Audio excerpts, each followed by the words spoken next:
Doom Eternal, A Plague Tale: Innocence, God of War. 3 games off the top of my head that I've played recently that, once I finished them, I just shut down.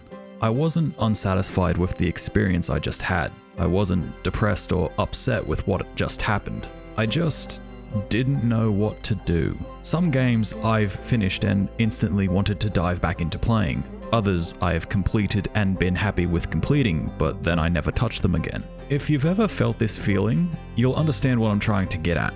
Sometimes you play a good game and you have a good time playing it. Sometimes you play a great game and it becomes one of your favorites. Then there's the special type of game, the one that you fully enjoy playing. You're along for the ride with every story beat and gameplay evolution as they come. It mightn't be considered an excellent game on Metacritic, but in the moment you're playing it, it ascends to a much higher caliber of game or media in general. The sort of game that when the credits start rolling and you realize that you've won, you've finished the game, you've beaten the big bad, you just sit there and stare at the wall. Outer Wilds is one of those games. I'm about to tell you what I feel about it.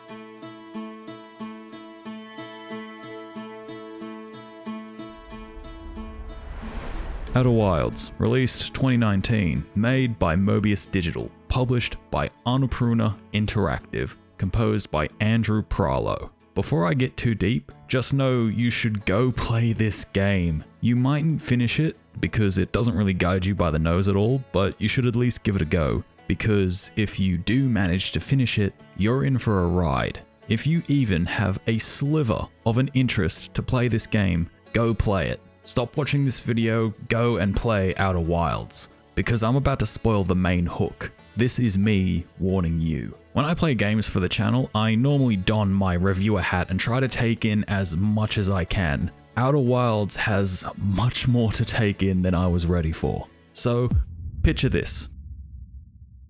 You wake up.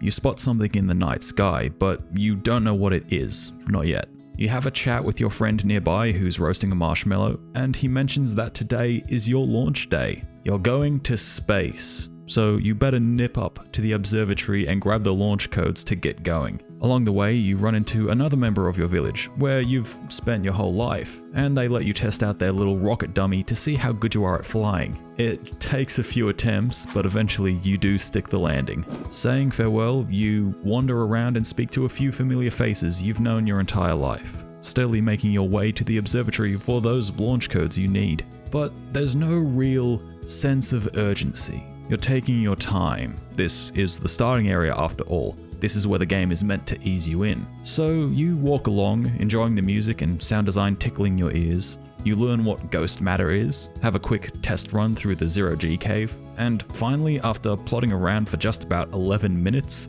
you finally turn up at the observatory. On your way in, a character stands next to an odd-looking statue. It's very different from everyone else you've seen so far. There's a bit of an info dump about the Nomai, an ancient technologically advanced race your village has been researching for a while, long enough to develop a translator tool. After that little interaction, you finally, after wasting so much time, make it to the top and acquire your launch codes. This is it. You're ready to go into space and begin your adventure. But on the way out, the Nomai statue from before turns to you and does something.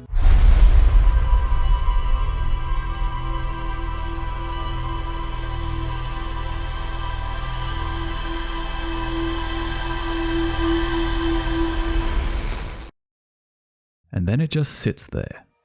You mention it to a friend and they pass it off as a hallucination, because of course they would. I mean, it can't be anything important, right? You make the trip back and ascend into the stars, free from the grip of your home planet's gravity. You decide on a reasonable first stop, your local moon that's been circling your home for as long as you can physically remember.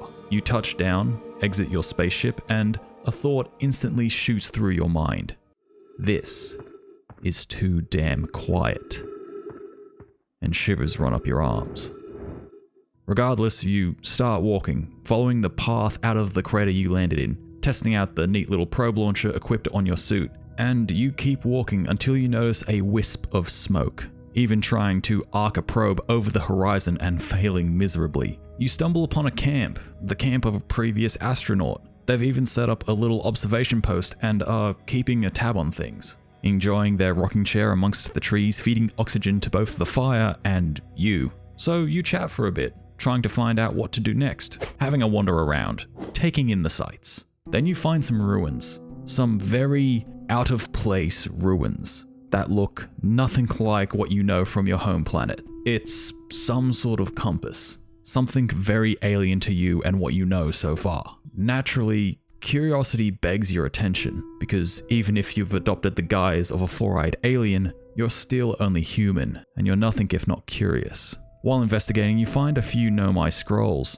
a handy opportunity to use your fancy translator. They keep mentioning something called the Eye, and you know it's important because they've capitalized it. You come to another scroll, it mentions another, more sophisticated locator, and it too keeps mentioning this Eye again. With this knowledge, you head back to your ship, more than a little intrigued at what you found. You notice the ship logs and dig into them, finding a note for your home planet that catches your attention. The signal scope on the moon found a pattern for harmonica music, but the only person to play harmonica music has been lost in space for ages, to quote the log. Curiosity beckons you investigate. You fly back home and follow the signal of the harmonica, arriving at a great big hole in the ground. The signal is coming from the bottom of it. Making your way down, the cause of the crater isn't something natural, and it's more than a little unnerving. But you're not the only one there, however.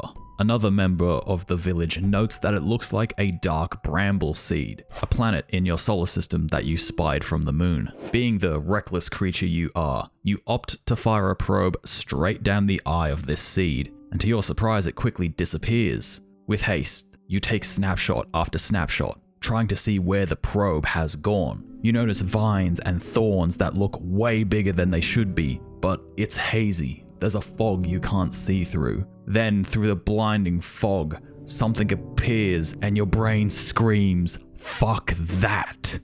But curiosity beckons you.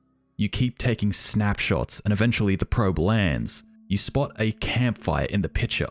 Someone's in there, you think to yourself. So you launch probe after probe into the seed, trying to make sense of this strange anomaly, trying to see if there's something you've missed. While you're doing this, your brain subtly registers the music in the background. It's been quiet in terms of music for a while, and it's a bit different from what you've heard up until now. Satisfied with your probing of the seed, you make your way out of the crater, failing to notice that the sun has turned red. As you leave, the sky darkens dramatically, and as you turn to face the sun, boom.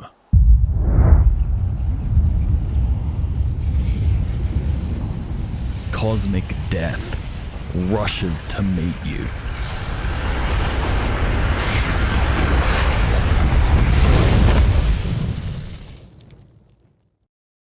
Game over, right?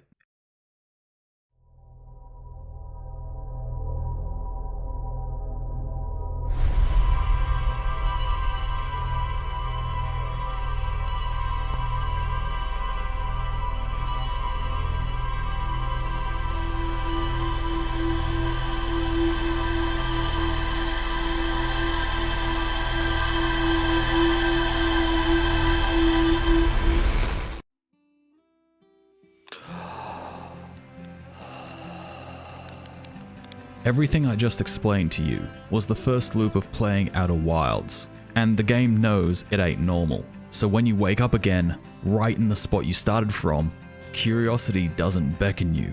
It demands your full attention.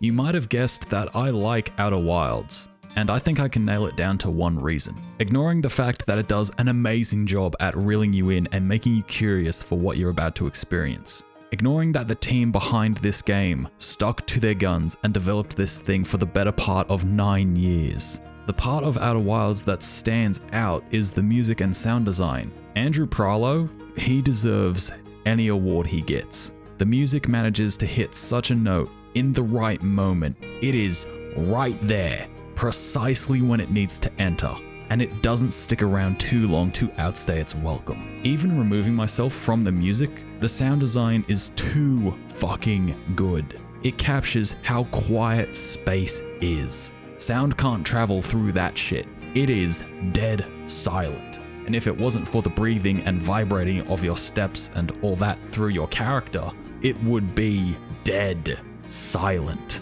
There was a moment in this game where I had to take off my headphones because I had read about what was waiting in the Dark Bramble, and I didn't want to meet it face to face. I was playing this game on stream, and there was a good, I want to say, minute where I had paused the game and refused to move because I was shit scared. Outer Wilds carries an atmosphere and a feeling, a raw, emotional feeling that I, at the very least, don't normally get out of games much anymore. But to clear the table and be honest, I didn't finish Outer Wilds on my first try. I was intrigued, I was curious, I wanted to see what the end was playing up to, but I grew tired of not knowing what my next stop should be, where the next log was going, the next person I should have talked to, the next objective marker I was missing to complete the story. So, on a live stream, in front of my regular brethren, I called it quits. I was content with writing a short script for a game that in my gut I felt was good. The gameplay was enticing, the story captivating, the soundtrack mesmerizing, but it wasn't good enough for me to continue. And that's when I started writing this script. Until I sat back and thought about it.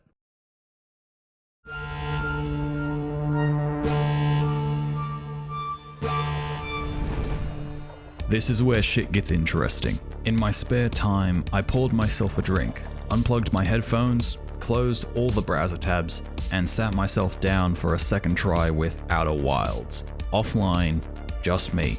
I investigated. I visited the moon again, went to Brittle Hollow, wandered the Hanging City, went through the Black Hole, saw Whitehall Station, investigated the gravity cannon, reset, braved the Dark Bramble, found the jellyfish, explored the Ash and Ember Twins, experienced the Deep Giant, pondered the Quantum Moon, translated every bit of Nomai text I could find, the escape pods, the scrolls, the probe station. I don't want to spoil the ending or how to get there, because that's the best part of the experience that is Outer Wilds to me. The journey towards the end, not the final destination itself, even though it's pretty sick, I ain't gonna lie. And I'll admit, I still wasn't ready for what happened at the end, and I don't think you will be either.